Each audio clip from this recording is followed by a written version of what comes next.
Hi, everyone. I am Lauren Santilli. I am a senior associate in risk assurance at KPMG, and I'm based in Boston. Lauren, welcome to the show. Thank you. So Lauren, let's jump right into it. Could you kind of explain your area in consulting and kind of some of the day-to-day and what you do? Sure. So I'm with KPMG, and I'm in our risk assurance practice. So we recently restructured, and risk assurance basically covers teams like IT assurance and enterprise risk assurance, and I'm on that side. So basically what we're doing is trying to help our clients ensure completeness and accuracy of their financial statements, largely because the current business environment and regulatory environment is constantly changing, like we're seeing right now as a result of COVID. And with that comes emerging risks. So oftentimes companies are seeking help from consultants to help identify those new risks because their traditional strategies or their traditional assumptions may be challenged as a result. And if you could go a little bit deeper when we're talking about risk and kind of the day-to-day of the job, what does that look like? And maybe what did it look like pre-COVID? And now what does it look like in the new normal that we're in? Sure. So a lot of times our clients are people who potentially, maybe they're going public or they're thinking about merging with another company. So they're basically trying to get their financial statements in order to make sure that everything's good.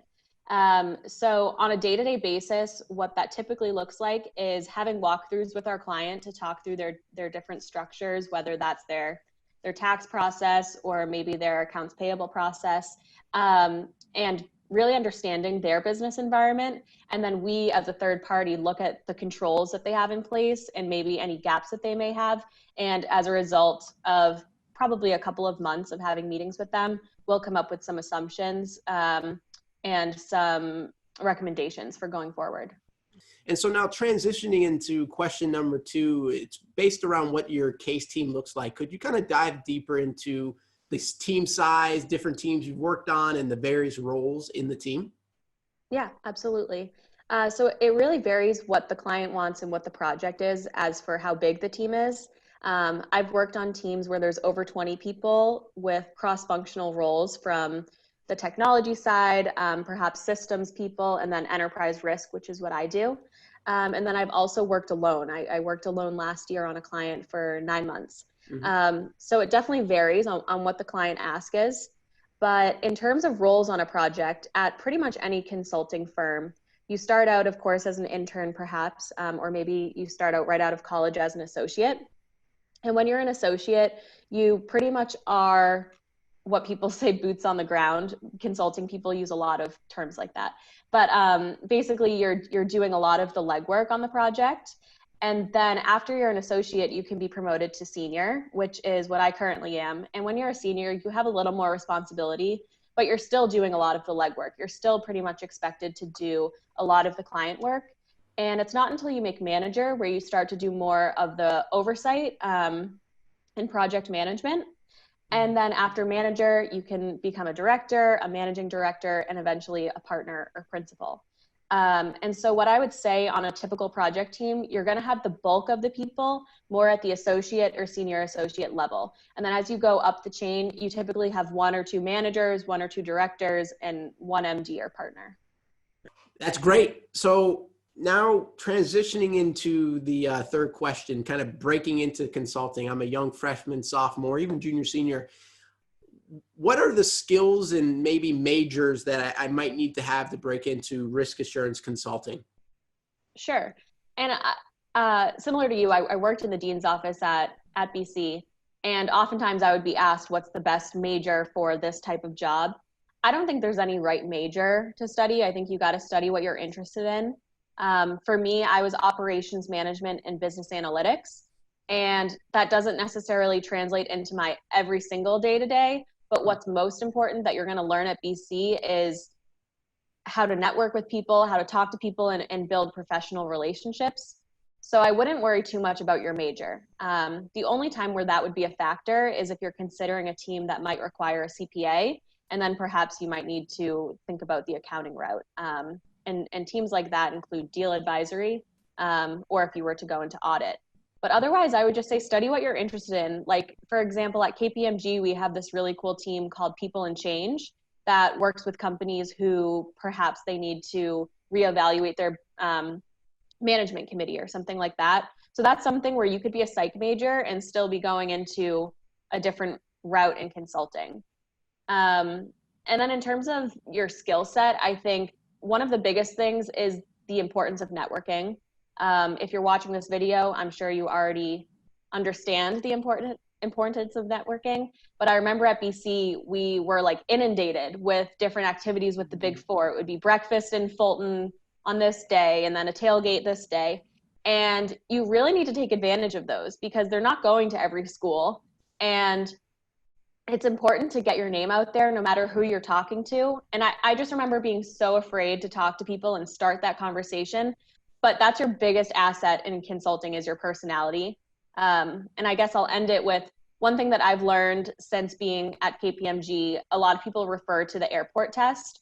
And so a lot of times in consulting, you might be traveling, but no matter if you're traveling or not, you're working with a lot of people all the time. So when you're interviewing for a team, and when that team is interviewing you, they're thinking about this thing called the airport test, where you're thinking, okay, could I spend 4 hours, if my flight got delayed, could I spend 4 hours in an airport with Drew, like JFK, on a Friday afternoon? Is that something I could do? And oftentimes people will hire you if the answer is yes. Lauren, that's amazing. And I want to take a quick aside to plug Dean's Coffee. Corporations, people show up there and they're looking to talk to you guys as a student. So come here, go there, build relationships, and you never know where it can take you. So Lauren, transitioning into question number 4, being part of the Big Four, what differentiates you from the pack? Absolutely. That's a fair question. So the first thing I'll touch on is the people. And I want to add on to that because I think almost anyone can say that at that firm, their respective firm, they click really well with the people. But when I was a senior and I was interviewing, when I interviewed with the KPMG people, that's the people that I felt like I really connected and clicked the most with, if that makes sense. Mm-hmm. But to add on to that, in addition to the client work, I just feel like KPMG has so many different opportunities, whether they be social or philanthropy or just connecting on shared interests. So for some examples, in addition to doing my client work on a weekly basis, I am in charge of planning social events for our Boston advisory group. So usually we do about one per quarter. Most recently, we did a virtual mixology class with some of the higher people up in the Boston office. It was really fun. And then in addition to that, I am involved in our women's networks. I am on a small team that plans these events that are client facing across the US. And they're called the Future of Risk Management. And basically we just take topics that are really top of mind for our clients in that specific area. Right now I'm working on Houston. So for them, it's oil and gas. And so I'm trying to think about what's really relevant for them because here in Boston, that's not really something I think about all the time. And then lastly, something that's really important to me is mental health. And I think it's something that's not talked about enough. So I recently this year became the co-chair of our Abilities in Motion network.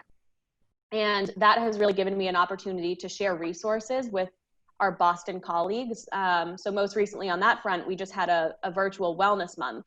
And we basically had these webinars that talked about things like stress management or work-life balance and other challenges that our people are facing.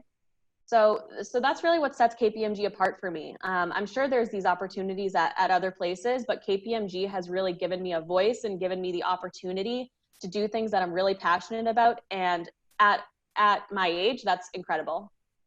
Lauren, for the last question, I'm a freshman, sophomore, junior, maybe even senior.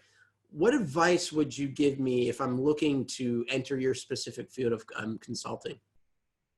Sure. My first piece of advice is definitely to do your research on companies before meeting with people from them. I think that all of the different consulting companies, especially KPMG, has really cool teams to offer with different things that they do on each of them. So before you're going to a dean's coffee or another networking event on campus, I would really advise people to do their research and come prepared with questions. Ask people about their day-to-day and really think about, is that something I could see myself doing? My next piece of advice would just be to be open.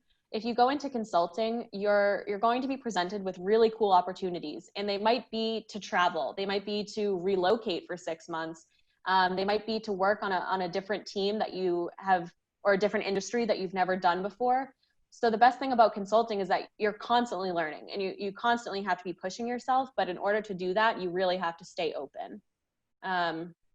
And lastly, I think it's just networking. You talked about Dean's Coffee. Of course, I echo that. It's really important, and it's really awesome that the career services is literally handing you an opportunity on a weekly basis to network with companies. But that's what's most important. And the only way it's going to feel less awkward to you is if you keep doing it and you keep having those conversations. And I think you'd be surprised how willing people are to talk. Even if you reached out to me or any other BC alumni on LinkedIn, I would be surprised if you told me that anyone turned you down for a 15-minute conversation. So yeah, those are my 3 things. I'd say be prepared. I'd say be open and stay open. And I would say do your networking. Thank you so much for having me on the show, Drew. And thank you everyone for watching. Go Eagles.